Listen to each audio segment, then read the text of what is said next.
Good morning, good afternoon, good evening, dear colleagues, dear participants. Welcome to the third plenary and the second day of the Daring Cities 2022. My name is Yunus Arikan. I'm the Director of Global Advocacy at ICLE Local Governments for Sustainability. And I am honored to be the moderator of this distinguished panelist of this session. We will be joining with 7 speakers across the world from all continents. That's the beauty of virtual events. And would like to thank for their all time and leadership and commitment to join us today. Before we immediately go for the details of our session, just wanted to flag, in fact, for those who are joining live, this is the third year of the forum that ICLE is convening together with City of Bonn, State of North Rhine-Westphalia, the German Ministry for Development Cooperation, as well as with the support of Minister of Environment of Japan. And our event, in fact, has started yesterday. Today is the second day. Today is dedicated for high-level plenaries, and we have been focusing on these high-level plenaries on 2 topics. The first one is on our progress on how do we address climate emergency, our progress on that, and the second, community engagement. And we have designed so that these sessions are covered as live dialogues, both for the Eastern Hemisphere in terms of time zone, but also Western Hemisphere. So we are in the second plenary on multi-level action, and our title, Moving from Triage to Treatment, the State of Climate Emergency in 2022. Today, we are definitely feeling that our world is on life support. Climate science shows we must make deep civilization-wide changes by 2030 to limit a planetary catastrophe. This is a matter of survival, particularly for the most at risk, but increasingly for every place and population on Earth. In 2022, some areas in the world hit record high temperatures and are suffering drought and wildfires, while others are facing with flash floods. We are already living in a world where climate change-induced natural disasters are creating devastating impacts for our communities, ecosystems, and unmanageable financial costs for local and regional governments. International crises like COVID-19 pandemic and Russian-Ukraine war have stalled broad-based, swift action to appropriately respond to climate emergency, but the urgency of our situation remains. This is the situation where we are convening our discussion today, and we would be hearing now from our leaders how what is the climate emergency is practically implemented in their territories, and also how we are addressing globally these efforts. In the morning, we have heard from governments of Japan and Germany, as well as mayor of Monterrey, who also is recognized as the first Mexican city who have announced climate emergency just from the last daring cities we convened in November. And of course, we will also make sure our discussions are also paving the way for our preparations for the global processes, like the upcoming climate conference that will be held in Sharm el-Sheikh in November, and traditionally where ICLE will be leading the voice of cities and regions in shaping the outcome of this process. And especially we are excited because last year, when Daring Cities was addressing for multi-level climate emergency, we have made huge achievements on multi-level action being recognized in the Glasgow Climate Pact. But as we have discussed, climate emergency is still not in the right pace, and that's why we want to have this discussion every year. So without further ado, and not to losing too much of our time, I'm just first of all checking our first speaker. We would be first of all listen from a dear partner for ICLE, our Margaret Hender, who has been working tirelessly to raise the concept of climate emergency at the council level since 2016.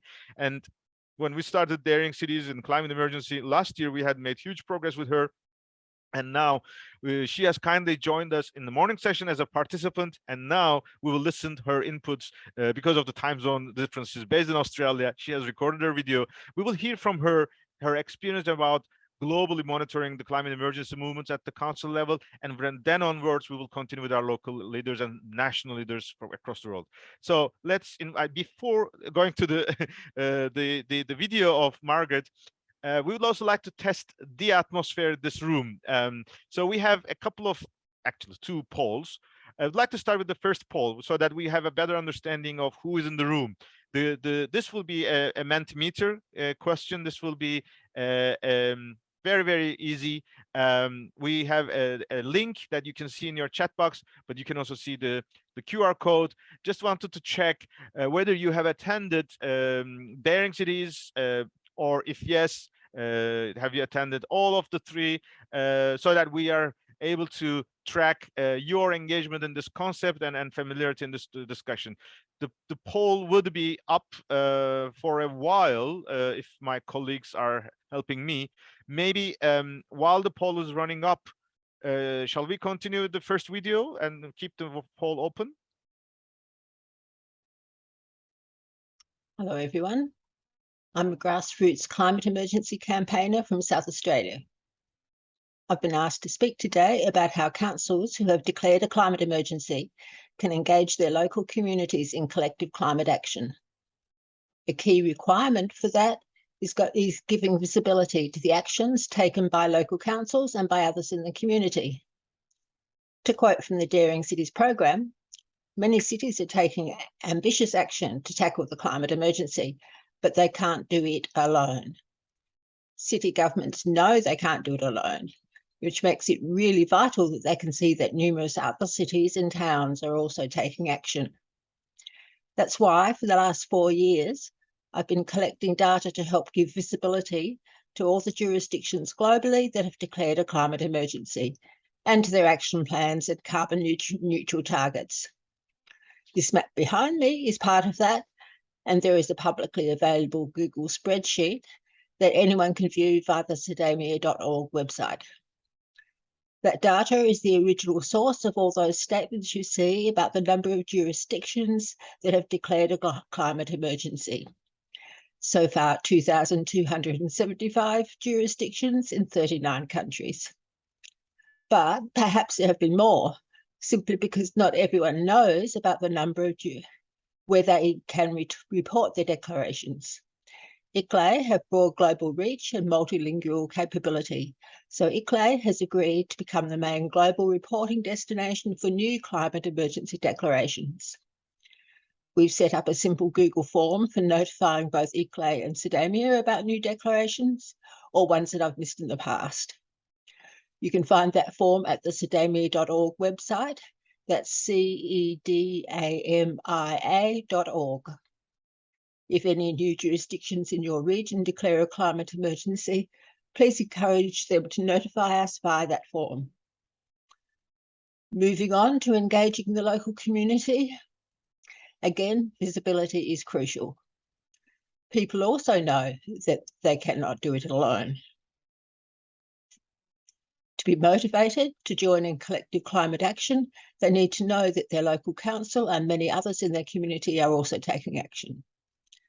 One simple visibility mechanism is to feature council's climate emergency declaration and actions on the homepage of their website. But in Australia and New Zealand, none of them do.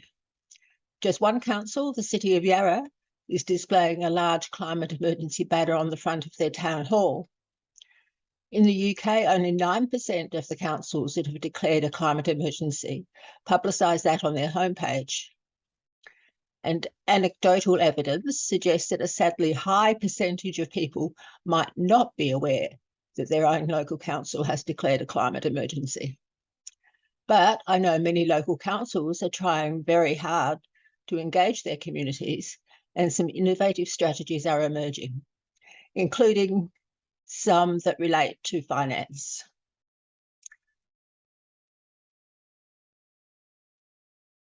In the UK, several councils are asking their community to invest in local green bonds to help finance their climate actions.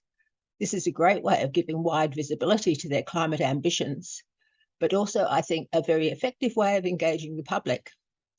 People can invest even quite small amounts and have the satisfaction of seeing that they are helping to achieve tangible and almost immediate on-the-ground climate solutions. This is extremely empowering and a good example of how councils can make it possible for individuals in their local community to do more.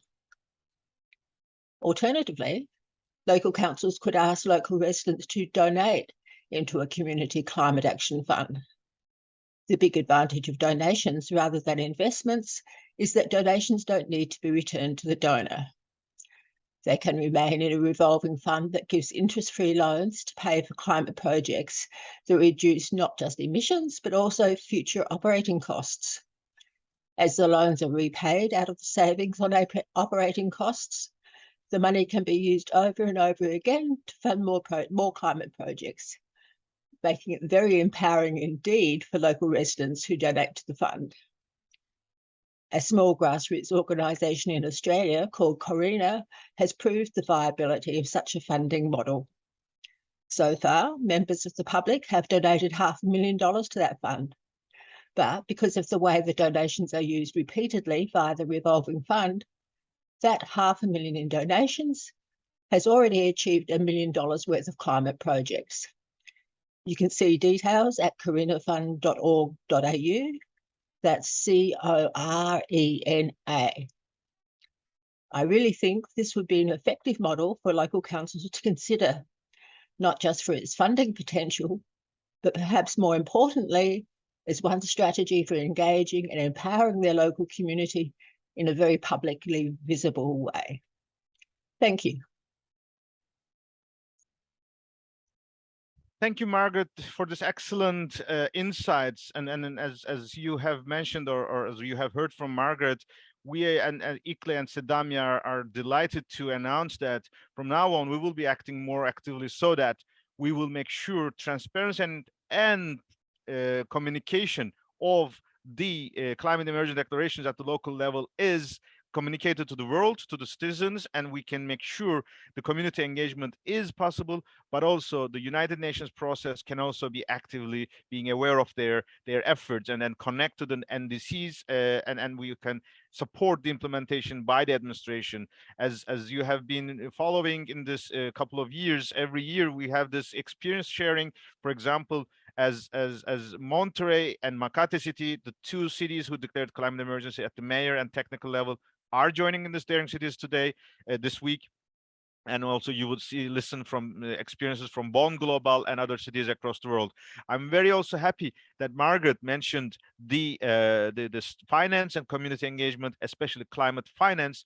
Climate emergency finance is the topic of this year's Daring Cities, and especially on Thursday and Friday we'll have long debates on that, and insights from Margaret will also be helpful for following this up further. So be aware this will be one of the outcome of this year, that ICLE and SEDAMIA will take this process further, and we will be hoping to report you back more updates on and especially implementation. So with this, I would like to continue our discussion with our guest from India, Mr. Hitesh Vaidya. We are particularly grateful for him to joining us so late and at this time of the night from India. He's joining us live. We are very, very happy to hear his insight, particularly that India will have a huge role in the next year as the presidency of the G20. And obviously there will also be a huge engagement because sustainable urbanization is a huge agenda in India. And we will also expect to be actively involved in the Urban 20 during the Indian presidency of G20.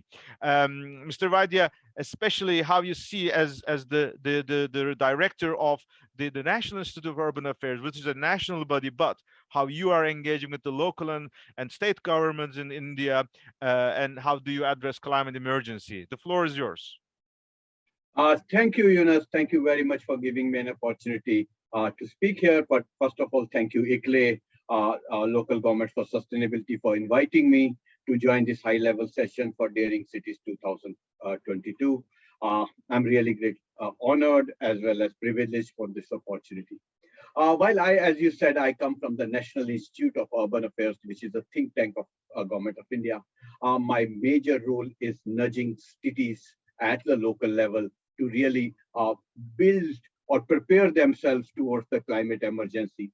And while we all have been talking about this is the time to act now, I think the discourse need to change from what we need to do, why we need to do, but the discourse which we are trying to take is when it need to be done and how it need to be done.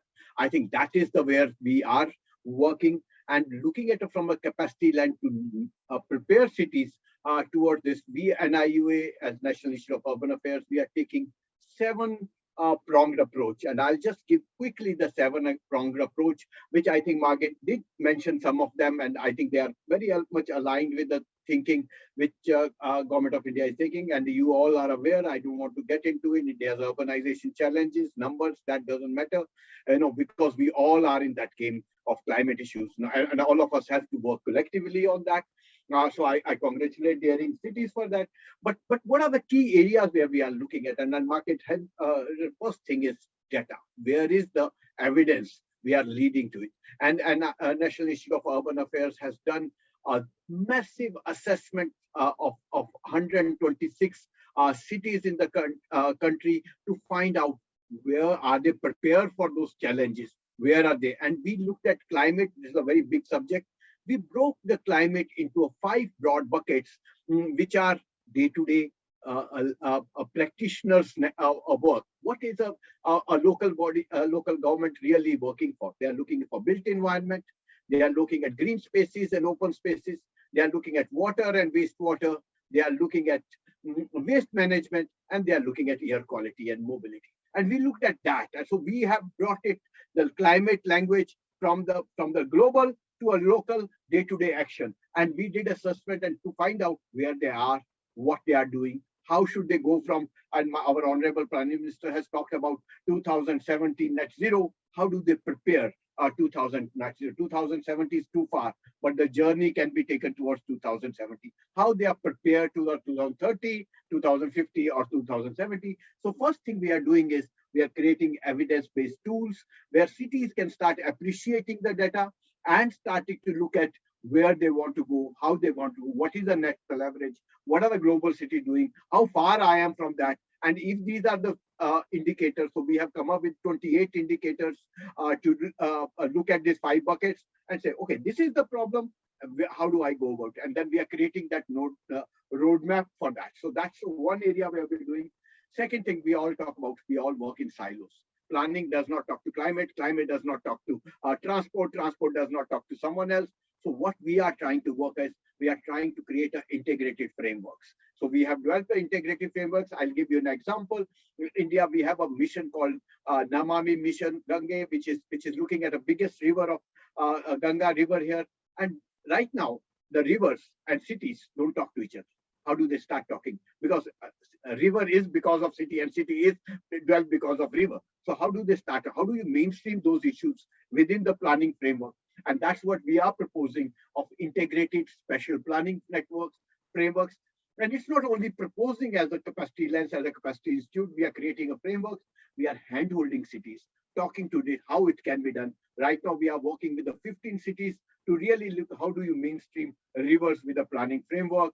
And one of the examples which will be announced at the metropolitan city of Delhi, we are working on a vision 2041, which is a master plan 2041, and the focus is on green and blue infrastructure, and that is what we have right now trying to build that.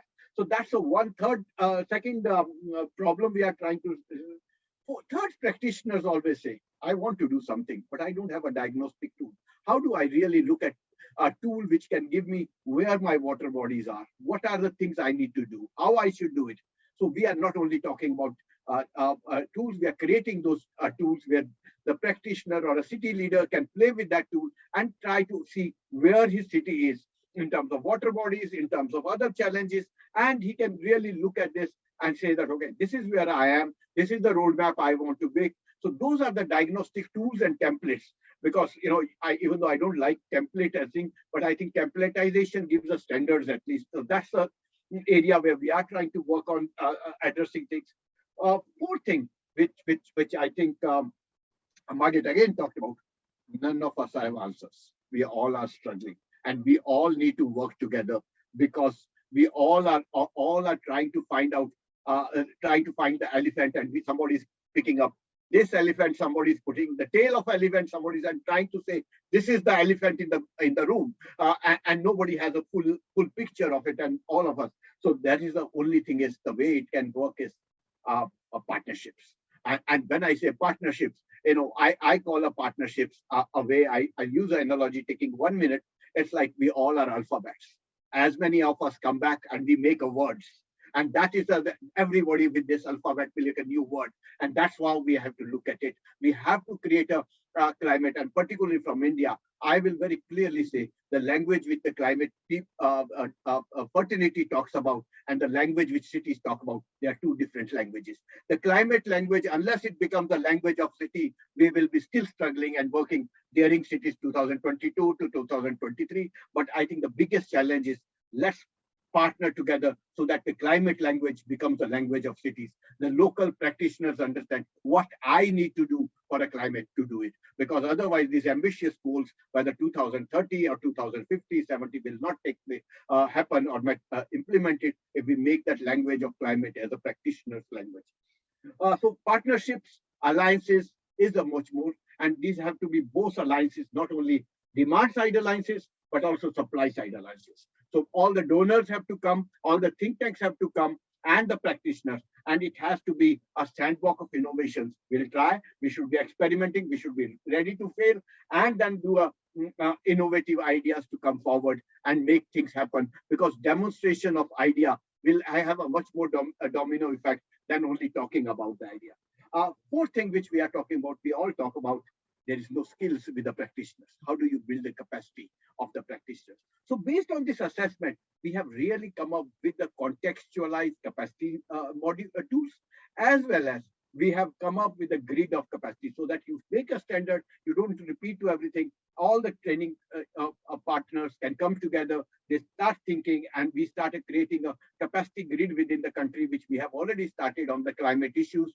We have around 20-30 partners who are talking. These are the 5 areas, these 5 buckets, and let's build a capacity on these 5 buckets and make a standard thing. We can contextualize based on city, but overall objective outcome which we want to achieve is these 5 areas, how they address the climate and overall NDCs and SDGs. So that's the area.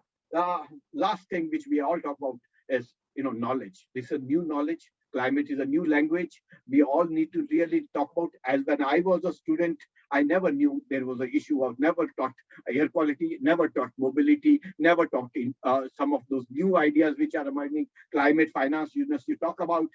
These were very, very small. We were only maximum, I was talking about municipal bond, but municipal bond and the climate finance has a different models. How do you bring that language again? So we have to really democratization of knowledge, and what we are talking about, classes to masses. The knowledge of it has to come. So because of COVID, we used to do a capacities in the classrooms.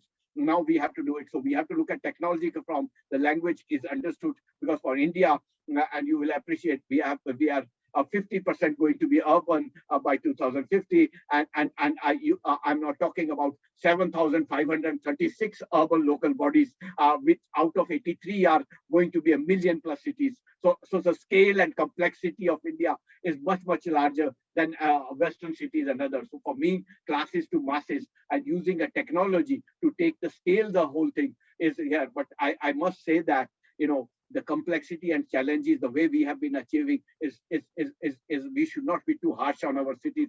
Our cities during the COVID has really shown that way, and I think we should be in daring cities. We should also start celebrating the successes which city has had, because I think the way we have come out of things, there cannot be better resilience than our cities has shown during the COVID. So I think we should all clap for our cities which have really shown the resilience during this whole COVID period. And lastly, which I want to say, we all talk about the new skills. You need to, because we are talking about 2050, 2070. What we are talking about is paradise land. And if paradise land has to be reached, the way the climate has to manage and think, we need not skills, we need young leaders to come up. We need to nurture young people. We need to come up with those new ideas who start seeing a value of their work in the urban local bodies, in the city performance. And I think that is the most important. How do you nurture urban local bodies? We have started a lot of programs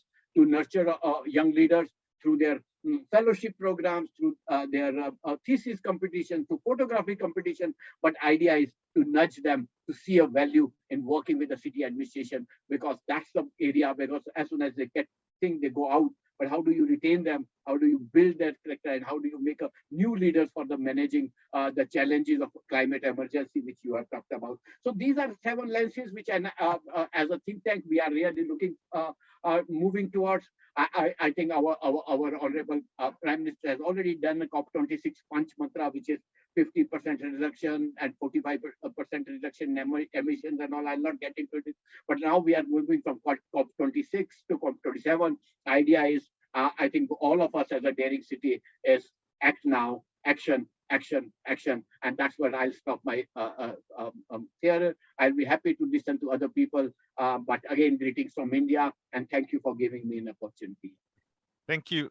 Thank you, Mr. Vaidya. It's really so good to hear how much we are aligned. In the morning, we have heard from the government of Japan when they said that we would like to start with the decarbonization domino effect of 100 Japanese cities and regions to make sure Japanese society and Japanese climate neutrality goals are met. The same goes to India now. And I'm so happy that you make this need for bridging urban and climate communities. That's something that ICLE has been asking for 30 years almost in the negotiations. But the good news is that this year in Egypt, in Sharm el-Sheikh, we will now have the first ever climate and urbanization ministerial. And that's why I think when we meet in Sharm el-Sheikh, when we come up with these kind of nice initiatives that with the presidency that ICLE and UNHABITAT is working on, this climate and urbanization, this will be a fantastic handover to India to take it forward at the G20 agenda. So it is so good that we meet here and we continue forward. And of course, when we talk about COP, there could be no one better than Mayor Cowney, who has been attending more than decades of the climate negotiations. He's here with us from Des Moines as the mayor of Des Moines, but in the US, but he's also the president of ICLE Global. And before giving the floor to Mayor Cowney, especially to hear about his experience in the US, because there's a very dynamic progress going on at the multi-level action and also perspective for the global COP27 upcoming agenda. We want to remind once again, we have the second poll. If I may ask my colleagues, just to show them again, we'd like to test our profile of this meeting about the cities who have declared climate emergency. Is it also happening in your city? Are you also aware whether your city has declared a climate emergency or your country? So if you can also report to us, that would be very helpful. Meanwhile, the first poll, I think the majority of the participants of this meeting, this session, is from the first time attending daring cities. That's an advantage so that we can expand our messages to new cities and communities. So while our participants are using the Slido for putting their feedbacks, let me hand over to Mayor Cowney and welcome, Mr. Mayor Cowney. It's such an honor to have you back. So in the US, it's been exciting moments. You have an important federal legislation, which is a good practice, and the multi-level action. How is this happening? How is it rolled out? And how are your perspectives for climate COP? Thank you. Yunus, thank you. And thank you to ICLE and the Daring Cities and all the other panelists that are participating. As president of ICLE, I meet mayors from around the world who share their similar stories, including a couple of weeks ago, we were in New York at Climate Week event previewing the stock take for a climate emergency. The name is apt. It is painfully clear that the climate change is already creating an emergency situation for our communities, not only here in the US, but around the world. But nations are not acting like it. They're not doing their homework. We recently learned that only 23 out of 197 countries met the UN deadline for updating their climate plans. The promise of Glasgow to keep 1.5 alive is fading fast. This week, it's the people of Florida and Cuba who are paying the price, the people of Pakistan and India earlier in the year, and millions of others from around the world before them, and on for years now. You know, our local situation, here we are in the middle of the United States, and many people here in my city, Des Moines, Iowa, you know, what do you have to worry about? You're right in the middle of the United States and not a coastal community and not worried about sea level and hurricanes and tropical storms. But let me tell you, no place is spared from climate change. Right here in Des Moines, we've seen climate impacts, including a derecho, which is a new word that I learned over the past 3 or 4 years. We've had 4 of these events, which is sort of an inland hurricane with wind speeds 100, 140 miles an hour. We've seen heat waves, including a what we are afraid is going to be over 120 degrees heat projections in coming years right here in Des Moines, Iowa, and an event in 2018 where we saw 10 inches of rain in about 4 hours. Unbelievable. This is happening all around the world. So as Eunice pointed out, some good things are happening. The IRA here in the United States is a model for multi-level action, but not all the climate news, that we're hearing is bad. Here in the U.S., we did get a brief chance to celebrate on August 16th when the United States passed that historic climate legislation, the IRA, the Inflation Reduction Act, as the climate bill is called, is the largest amount of funding in U.S. history devoted to addressing the climate emergency. What's more, a significant portion of the $369 billion is accessible either directly by local government or in partnership between cities and their states and their regions. This is multi-level action at work. Last year, the U.S. presented its second NDC. That NDC was more ambitious than the first, made possible because states and the cities upheld the goals of Paris. Now our country is delivering on that commitment by moving financing back to states and cities, which is where the action is taking place. The IRA offers a good practice model other countries can look for, and 2, for facilitating local to national climate action.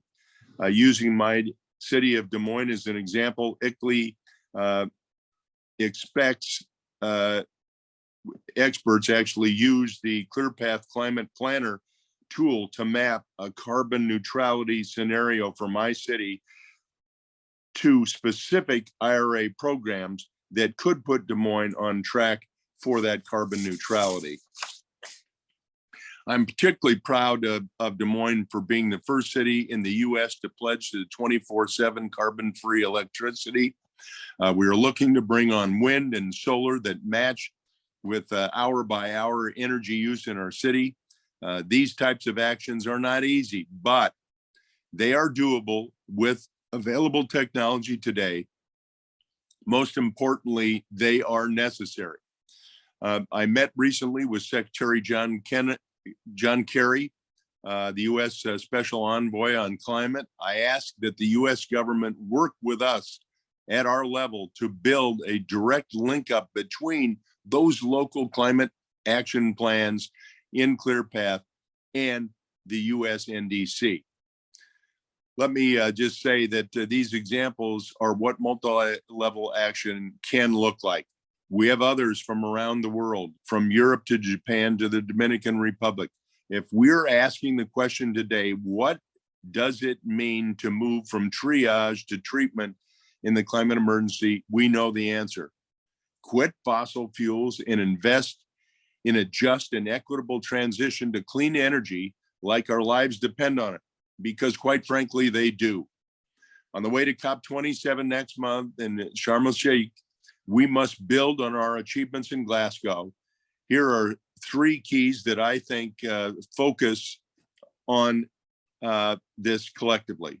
First, we have to make sure multi-level action delivers the Paris Climate Agreement. On Friday, you will hear from the Egyptian COP presidency and the UN Executive Secretary, ICLEI's Special COP27 Envoy, Mayor Dijksma, and Mayor Stefani, along with our bond mayor Donner, on progress to create a new holistic and inclusive initiative for cities under the UNFCCC and the first ever climate urbanization ministerial. we have to urge all nations to support these efforts. Second, we have to make sure climate finance reaches to cities and regions to support their commitments. My colleagues, ICLEI, GEXCOM members, and Mackay City Mayor will lead our efforts with our partners on how to ensure we can position urbanization as a non-market approach, how we can mobilize subnational development banks into climate action, and how we can advance our project pipeline facilities. Third, in the age of climate emergency, we cannot ignore loss and damage anymore. Together with Scottish Government, Glasgow City Council, and other partners, we have to make COP27 respond adequately to loss and damage in light of climate justice and global solidarity. Last but not least, I invite all cities and regions and their networks to work with ICLEI to position the multi-level action pavilion as the home for the subnational at the COP27 negotiations area. I am confident that these comprehensive steps will position cities and regions as the game changers to transform global climate action into emergency mode beyond COP27. Thank you, Eunice, and everyone for giving me a couple of minutes, and I'll pass it back to you. Thank you, Mayor Cowney, for just first sharing the real examples from your city, but also at the national level, and connecting us to the agenda of COP27. As we have discussed, in the next 3 days, we will continue to build upon that. Of course, when we are discussing about challenges of climate change, coastal cities, island nations are the ones that have been suffering for so many years, and unfortunately, they are expecting to face such challenges more. Therefore, it's important for our solidarity with our mayors in this island states, and I'm very, very happy. Now, our next speaker is one of the active leaders of this community from Jamaica. Mayor of Kingston, Mr. Delroy Williams, is joining us. As you have seen, we started from Australia, we came to India, and now we are in the Americas, and now in the Caribbean. Mr. Williams, Mayor Williams, is with us. We were very delighted to connect with him, especially this year, because of our new initiative with the German government fund on climate resilience. Mayor Williams, how do you see the readiness and the capacity building and financing needs of your community in the face of climate emergency, and how your partnership with global institutions and partners can help you to go forward? The floor is yours. Well, good morning to all. Well, Kingston is a low-income city within a small island developing state, Jamaica, and we understand that we have to be prepared towards climate emergency. There are indeed challenges. Challenges are well known. Those are challenges that low-income cities face, especially low-income coastal cities and low-income cities within small island developing states.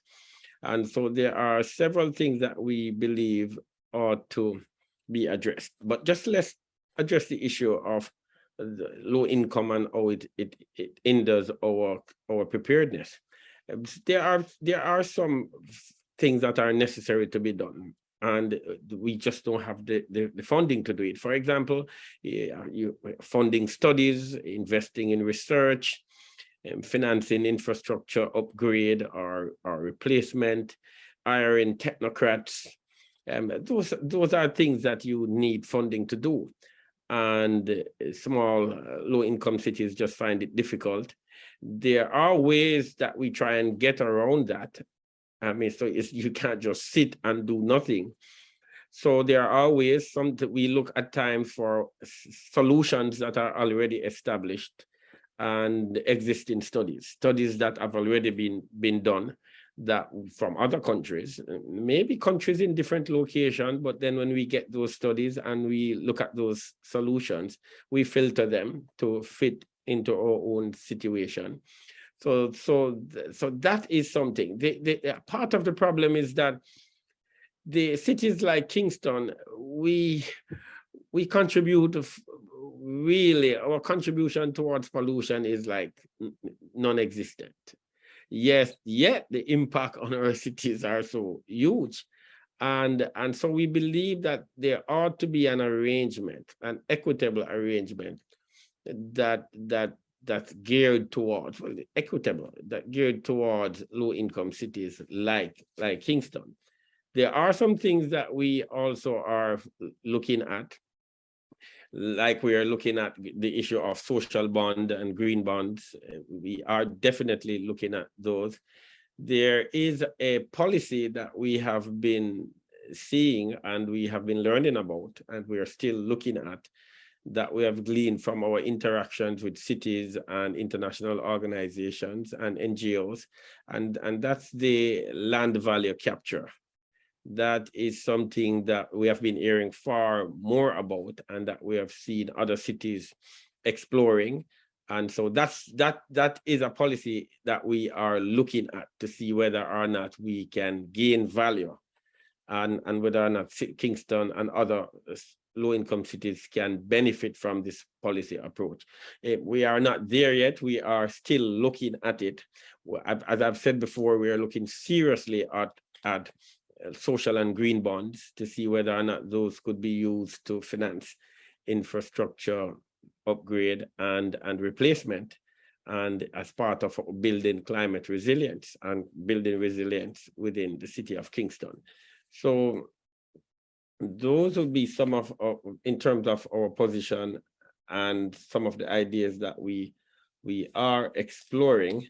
And just in terms of, just an example in terms of approaches that we have adopted by just our interaction.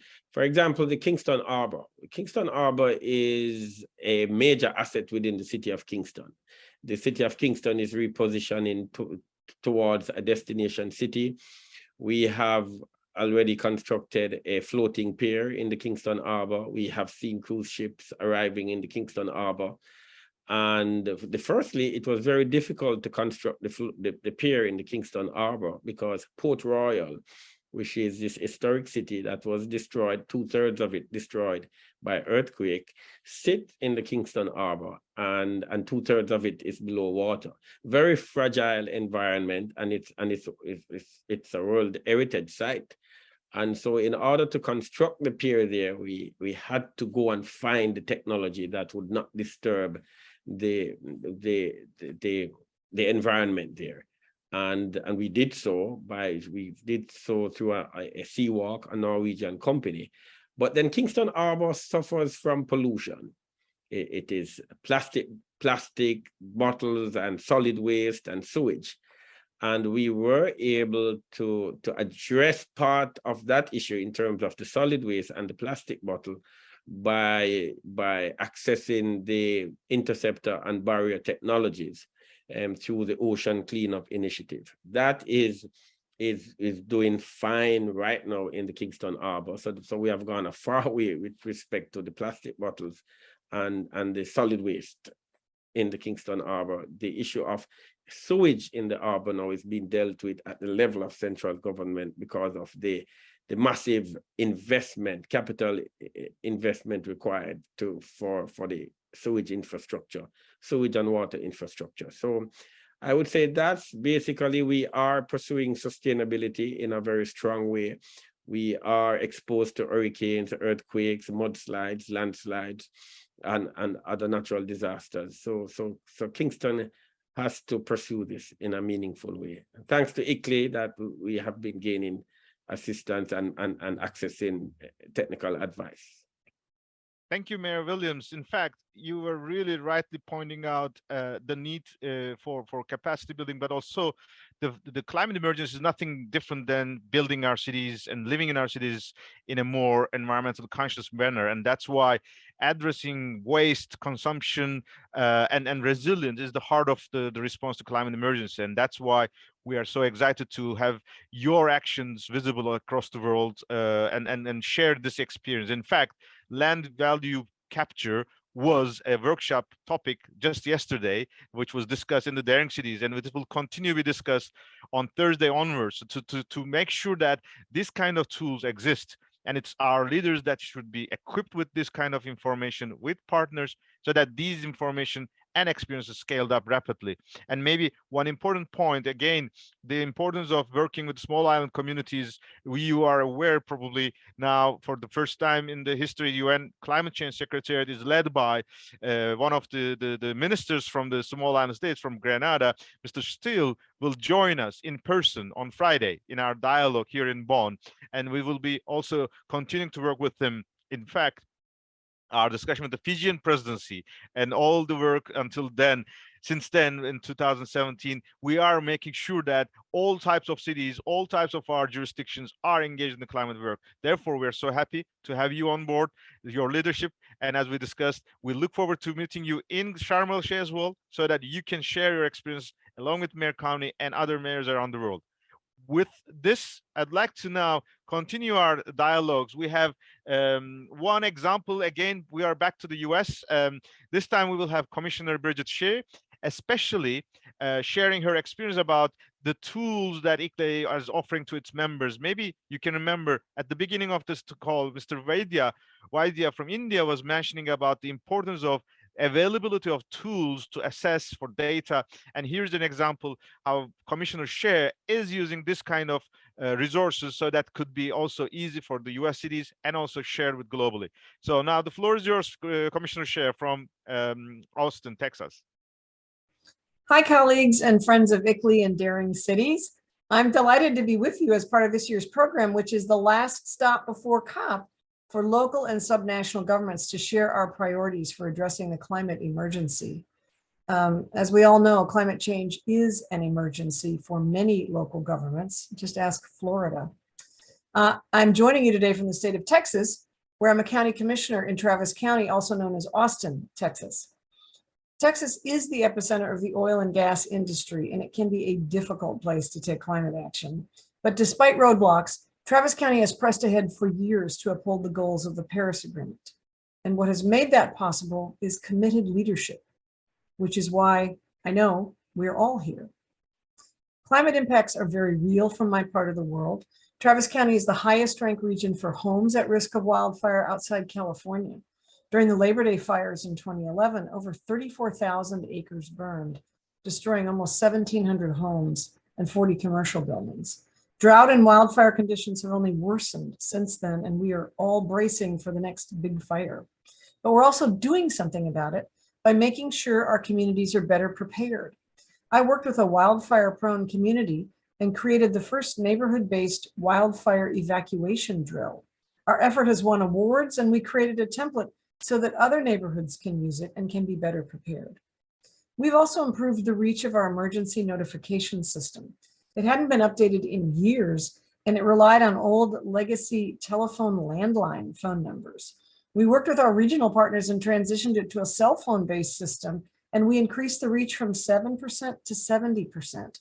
A lot of systems have this problem, but by upgrading it, we now guarantee that when there's an emergency, people will actually get the notification on their phones. And most importantly, we significantly reduced our local greenhouse gas emissions. The way we were able to do that was by using ICLEI's ClearPath Climate Planner tool. We have pledged carbon neutrality, and we know that getting there requires a data-driven roadmap. ICLEI's ClearPath tool enabled us to create a greenhouse gas inventory that created a baseline for us and showed us the sources of our greenhouse gas emissions. In fact, ICLEI's ClearPath tool has been used by more than 600 cities, towns, and counties in the US to develop their first greenhouse gas inventories in line with rigorous international standards. But ClearPath goes beyond just an inventory. It forecasts emission changes over time, it plans for climate actions, and then monitors the progress of climate plans. Once we'd identified the sources of our greenhouse gas emissions at Travis County, we could then make a plan to reduce them. We saw that some of our largest emissions were from our employee commutes. When the pandemic started, we saw how well telecommuting worked, and we committed to have 75% of our eligible staff, meaning those who didn't have to physically be at work to do their jobs, telecommute on a permanent basis. We believed this would dramatically reduce our greenhouse gas emissions. And with ClearPath, we were able to put metrics behind this assumption. We used ClearPath to quantify the emissions reduction potential from our telecommuting program, as well as dozens of other options for lowering emissions with our government operations. ClearPath's planning wizard also translates the numerical data into visuals that help show what a carbon neutral path can look like. As Mayor County mentioned, having this kind of data with ClearPath enables Travis County and all ICLEI members to make a strong case when accessing funds from our federal government programs. Working with ClearPath tool and with ICLEI has allowed Travis County to meaningfully engage, in addition, with the UN Race to Zero campaign, because we can confidently pledge carbon neutrality and pursue high impact actions to get there. In May of this year, Travis County joined the Race to Resilience campaign. That's the companion to the Race to Zero. We'll be working with ICLEI in 2023 to develop our first climate vulnerability assessment and pursue several high impact adaptation strategies. If your community has not yet assessed its vulnerabilities to climate change, I encourage you to join us in the Race to Resilience work. In just over a month, I'll be heading to COP27 in Egypt as part of the ICLEI delegation. In particular, while I'm there, I want to highlight the pressures that climate migration is already putting on our cities and regions. We are only beginning to see how climate-induced migration is affecting communities and politics, and we're not talking about it enough or planning for it enough. But I recognize not every elected official has the privilege to make it to a COP. The Race to Zero and the Race to Resilience, also working with ICLEI and the ClearPath tool and developing ambitious climate programs in our cities and regions, all these activities can bring the outcomes of COP and the goals of the Paris Agreement home to your own communities. These types of programs define what it means to move beyond triage to treatment. They are a new mode of acting that moves away from being reactionary to being prepared, from being disaster prone to proactive. Thank you. Thank you, Commissioner Shea. This was, I think, an excellent example that as a local leader, you do not have the choice or the luxury to choose one action to the other. You have to deal at the same time for wildfire and the resilience of your city, and also mitigate and planning and commuter work, and also consider migration. That's why connectedness and working with the experts like and institutions like ICLEI and the rest of the global community, conveying your message to the UN and feeding the UN outcomes to your city is so important, and that's why it is the key for helping us to accelerate climate emergency. And now let's hear from two national political leaders, and in fact they are not too much out of the community of the local governments. Now we will first listen from a former mayor, Ms. Celestine Cortez, who is now leading a Minister of Urbanization in Cameroon, which we will share us her experiences about or the vision about how does it mean or what does it mean to live in a developing country in Africa, to address as a ministry, how to work climate and how to support local governments, both in an urbanization, but also in the climate aspect. The floor is to Mayor and Minister Cortez. Hi, I'm Queen Mother Ketia Cortez, Minister of Housing and Urban Development, former Mayor of Bangadje City Council, member of UCLG Global Task Force, and happy to share through this video my support to the action taking actually for daring cities. I really want to thank the organizer to have invited me. I would be very happy to be with you today to talk about the climate emergency, how to tackle this situation, all actors together to address this question of climate change. I'm in Betwa for the celebration of the World Habitat Day, and would have liked to be with you. We are celebrating here in Betwa this World Habitat Day on the theme, Mind the Gap, leaving no one and no place behind. And this is the center of the preoccupation of climate action or climate emergency. No need to be Minister of Housing or Minister of Environment or Climate to address this important question of climate change. We are here now to the evaluation of SDGs. All of us need to work together. Minister, local authority, regional authorities, association, UN organization, all of us need to work together to address this question of climate change and to protect the environment. And I'm usually saying that our environment feeds us and the environment can kill us. But today, with all the crises, COVID-19, all the crises, all in the cities are making things difficult. That's why, as former mayor, I believe that we need to work together.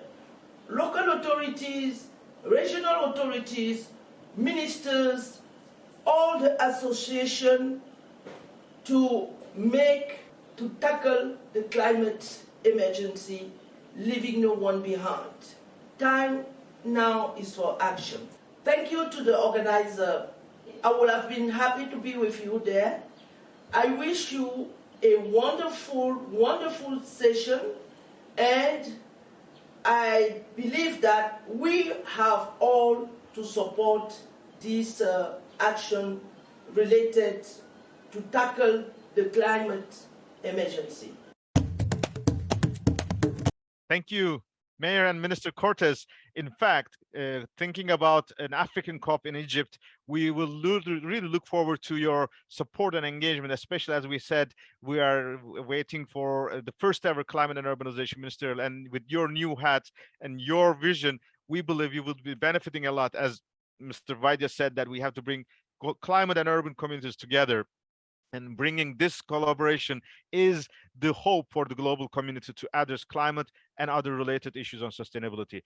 And for today's closing remarks, I'm delighted to welcome another speaker, this time again, a similar typology. We are now excited to listen from the Vice Minister of Colombia, Vice Minister of Environment, Mr. Francisco Canal, but on behalf of the new Minister, Susana Muhammad, who used to be the Environment Secretary of the city of Bogota as a proud member of ICLE. And he will share what is the vision of the new administration, but also building on the past experiences. And therefore, we are hoping that we can now connect this experience at the local level, but also feed the discussions at the negotiations in COP27. Now, the floor is to Minister Canal. Buenas tardes. La ministra Susana Muhammad envía excusas por no poder participar del evento del día de hoy, dado que se encuentra atendiendo compromisos que le han delegado desde Presidencia. Sin embargo, en nombre suyo y en representación del Ministerio de Ambiente y Desarrollo Sostenible de Colombia, envío un cordial saludo a la comisionada del Condado de Travis, Texas, y presidente de la Junta ICLEI en Estados Unidos, la ministra de Vivienda y Desarrollo Urbano de Camerún, el director del Instituto Nacional de Asuntos Urbanos de la India, el alcalde de la ciudad de Kingston, Jamaica, la alcaldesa de Fort Collins de Estados Unidos, el cofundador de Sedamia, el director de Incidencia Global de ICLEI. Estimados, quiero compartirles dos mensajes el día de hoy sobre colaboración multinivel y medidas eficaces frente a la emergencia climática, pues estos temas son claves en la meta de Colombia de ser un líder en la lucha contra el cambio climático. Son dos mensajes que el día de hoy necesitan del apoyo de alcaldes, gobernadores, ministros y presidentes, porque si se dice que las emisiones de carbono no reconocen fronteras y se dice que las catástrofes naturales nos afectan a todos, no podemos considerar que la responsabilidad frente a la emergencia climática es solo de unos pocos. Esta es una tarea, un desafío que amerita lo mejor de la ciudadanía, lo mejor de la academia, lo mejor de los servidores públicos. De hecho, en 2023, Colombia celebrará los 30 años de creación del Sistema Nacional Ambiental, un sistema que tiene como idea central unir a todas las autoridades implicadas en la protección de sus ecosistemas, de sus recursos, de su patrimonio biodiverso. Tengo el honor decir que hace 30 años ayudé a construir este sistema nacional ambiental y que hoy el gobierno de Colombia busca potenciarlo para convertirnos en un líder mundial en la lucha contra el cambio climático y pasar de una economía extractivista a una economía productiva. Por eso se han lanzado más de 50 diálogos regionales en los que hemos escuchado las ideas y demandas de la ciudadanía y las comunidades desde las islas de San Andrés y Providencia en el Mar Caribe hasta la Amazonía y la Orinoquía. Para que cada rincón de Colombia participe en la construcción de las políticas públicas que nos llevarán a adaptarnos al cambio climático, a reducir emisiones, a garantizar la conservación de la biodiversidad y lograr las transiciones económicas, ecológicas y energéticas que necesitamos. Todas estas ideas reconocen la necesidad de frenar la devastación producida por estar superando nuestras fronteras planetarias. Todas estas acciones contribuyen a construir sostenibilidad desde lo local y desde los territorios. Esa es la gobernanza multinivel que planteamos desde Colombia, de la mano de las comunidades, de la academia, del sector privado, del Sistema Nacional Ambiental que se ubica en cada ecosistema estratégico del país y articula a todos los actores relevantes. Porque esa gobernanza multinivel es la base de la resiliencia climática de un país en el que el 37% de su territorio tiene riesgo de escasez de agua y en el que las ciudades son el hogar del 77% de la población y se ubican en más del 60% de los ecosistemas del país. Por eso, mi segundo mensaje es que el ordenamiento ambiental alrededor del agua es la acción más eficaz para adaptarnos en un contexto de variabilidad y cambio climático. Porque tenemos que saber que el agua es un actor del territorio, es el ingrediente de toda vida y hoy nos reclama sus derechos.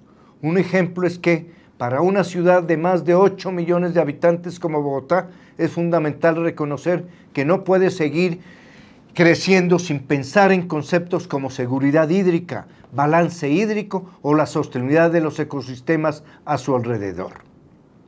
De hecho, cada vez que hay un deslizamiento o una inundación, se ha culpado al clima o al agua, pero basta preguntarse qué derecho fundamental le ha sido violado al agua para hallar la respuesta.